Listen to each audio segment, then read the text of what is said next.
বিগত বছরের মতো এবছরও সোনামুড়া মহকুমার উদয় সংঘ সামাজিক সংস্থার উদ্যোগে বিভিন্ন কর্মসূচি হাতে নেওয়া হয়েছে। সোনামুড়া মহকুমার কাঠালিয়া ব্লকের উত্তর মহেশপুরের উদয় সংঘ সামাজিক সংস্থা প্রতি বছর বাসন্তী পূজা করে থাকে। সেই বাসন্তী পূজাকে কেন্দ্র করে বিভিন্ন কর্মসূচি হাতে নেওয়া হয়। এবছরও কিছু কর্মসূচি হাতে নেওয়া হয়েছে।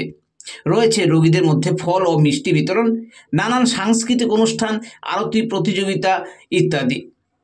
আজ কাঠালিয়া সামাজিক স্বাস্থ্যকেন্দ্রে রোগীদের মধ্যে ফল ও মিষ্টি বিতরণ করা হয় উদয় সংঘ সামাজিক সংস্থার পক্ষ থেকে।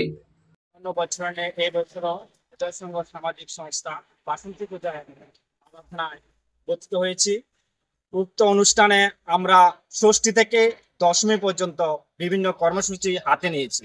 তার মধ্যে আমাদের এবার বাজেট প্রায় 2 লক্ষ টাকা এবং আমাদের ষষ্ঠীর যে কাজ মাকে ভ্রমণ করে এনেছি।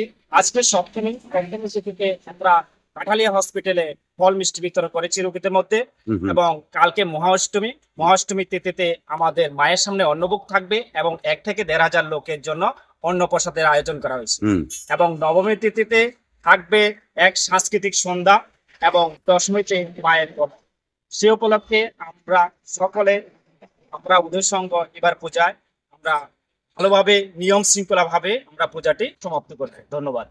Abhijit De, medical officer incharge, Kathalia hospital. তো আজকে উদয় সংঘ সামাজিক সংস্থার পক্ষ থেকে আমাদের এখানে যারা রুগীরা আছেন সবার মধ্যে আমাদের বাসন্তী পূজা, মায়ের পূজা উপলক্ষে এই শুভ দিনে ফল মিষ্টি ওনারা বিতরণ করেছেন। তো আমরা খুবই আনন্দিত এবং আমার অন্তর থেকে ধন্যবাদ জানাই ক্লাব কর্তৃপক্ষকে এরকম একটা শুভ উদ্যোগ নেওয়ার জন্য।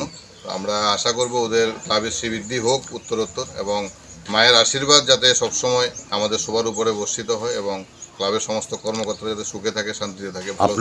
আপনি ছিলেন? আমিও ছিলাম, আমার সঙ্গে আমার সেকেন্ড মেডিকেল অফিসার ডক্টর সৌরিন্দ্র সুন্দর ছিলেন এবং সবাই ক্লাবের কর্মকর্তারা, আমার বাকি সব স্টাফরা সবাই উপস্থিত ছিলেন